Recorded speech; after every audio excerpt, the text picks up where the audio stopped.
Welcome to another episode of the Movement Revisionist Podcast, where I try to find a local expert in something dealing with musculoskeletal health. We talk about it, we sit down, we have a good time. And we got models today, so I'm excited to get into this. But we have Nicole on again. You were on a previous season. I'll link that in the description if you want to check out more. But Nicole, just reintroduce yourself to the people, and then we'll dive into some pelvic floor stuff. Hi, I'm Nicole Lorenz, orthopedic and pelvic floor physical therapist located here in Plymouth, Michigan. Down the street from these guys. Yeah, neighbors practically. We've had a discussion on pelvic floor in the past, but today I wanted to just go over the basics of maybe some anatomy, some structure, or maybe the function of the pelvic floor. Plus you brought your models, you've been talking them up. I wanted to see them. Not in a weird way, of course, but let's just go over, we have some fun here. Let's go over what is the pelvic floor. Give us the rundown. All right, so in general, the pelvic floor is a basin of muscle that runs basically the circumference of the pelvic opening. Runs from pubic bone in the front all the way back to sacrum and coccyx in the back, as well as having connections to like right and left ilium. Mm-hmm. And basic functions of pelvic floor are supporting pelvic organs, which for females, bladder, uterus, and rectum, maintaining continence and sexual health. And then also we can talk about the fact that the pelvic floor is the kind of the bottom of what we would consider the core, and so it has functions in postural and core support. Yes, yeah. And that's a big one. People that see us here at Reach, we go over kind of core function, how the pelvic floor plays a role in that, which is interesting. But let's go over, for those nerds out there, what are some of the individual muscles that we have in this area? All right, so the pelvic floor is made up of 3 layers of muscle. We have superficial musculature, which includes superficial transverse perineal, which runs between ischial tuberosity to ischial tuberosity. We've got ischiocavernosus and muscles that make up sphincteric control over vaginal canal, urethra, and rectum. And then as we move through, you have second layer of musculature that again is a little bit more supportive, and then we get to the third layer, which is considered your levator ani. This is your supportive layer of musculature, and there's a few different muscles within there. They all kind of function largely as a group, mm-hmm. and they run from pubic bone back to coccyx and sacrum, as well as there's a fascial connection to the back side of everything. This is a cool show and tell, by the way. So if you're listening to this and you want to see the actual models, I highly recommend tuning in. And then I think one of the more surprising muscles within the pelvic floor for people is obturator internus. So obturator internus primarily functions as a hip external rotator, mm-hmm. but it also is part of your pelvic floor and makes up a portion of that levator ani level.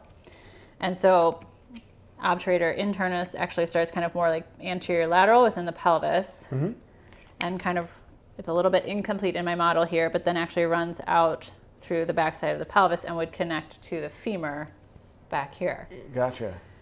And so one of the things we do is we assess like hip external rotation strength, because that can correlate directly to like pelvic floor strength and function. Yeah, so, and that's where, I mean, we talked a little bit about assessing the pelvic floor last time, but since we just got a little take of some of the actual structure, some of the muscles, what are some key things that you're assessing when it comes to maybe some muscle tone, or you mentioned kind of weakness in certain positions? What are some of like your go-to things you're looking at? So when I'm assessing pelvic floor function, I'm also assessing like hip strength, hip range of motion, internal, external rotation, hip extension, because on the backside, you've got glutes. Glutes aren't directly part of the pelvic floor, but they're highly tied in. Piriformis actually comes off the ventral side of your sacrum from the pelvic floor, and then again also runs out to your hip. Oh yeah. So from an external orthopedic perspective, looking at external rotation strength is a big component. And then internally assessing volitional strength of the pelvic floor, like endurance of the pelvic floor is another part, and then like how well are they engaging pelvic floor and relaxing pelvic floor. Mm-hmm. Some of those are. So it's not just Kegels, is what you're telling me? It's not just Kegels.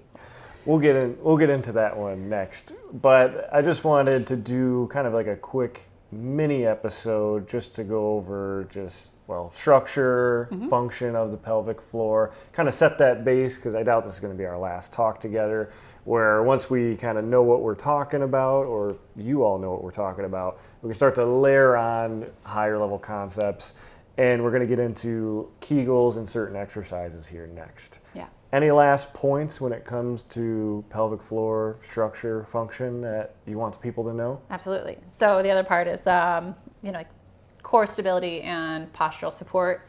Pelvic floor makes up the bottom of what we would consider like the canister. The stack. Yeah. Yep. We've got in literature described like the pop can model. Mm-hmm. Pelvic floor makes up the bottom of that pop can. Your respiratory diaphragm makes up the top of it. And then muscles like transverse abdominis, multifidi make up the surrounding sides of that, and pelvic floor works in conjunction with those to maintain intra-abdominal pressure. And that's one of the ways that we work on like maintaining continence and whatnot with patients in the clinic. Yeah, and that's how you intertwine that with core stability. Mm-hmm. You are speaking my language right now, which is really good to hear, because intra-abdominal pressure is something that we teach pretty much every single patient. Mm-hmm. I mean, we see a lot of low back pain, so obviously core is going to be a conversation there. But it's interesting when I go over my models, most people are surprised that the pelvic floor is part of the core musculature. Yeah. And it's like, well, once you kind of look at the structure and then talk about the function, it starts to kind of connect the dots for them. It's not just, sucking in your abs, sucking in your pelvic floor, which we'll get into, just teeing it up again. But no, I think that was a really good thing to touch on. And maybe we'll go into core stability for another episode too. Yeah. You guys to let us know exactly what you want to see. Yeah. Anything else? I think that covers it as far as like the basics of pelvic floor anatomy. Perfect. We don't even need to do an outro. I don't think anyone even watches outros. There was like a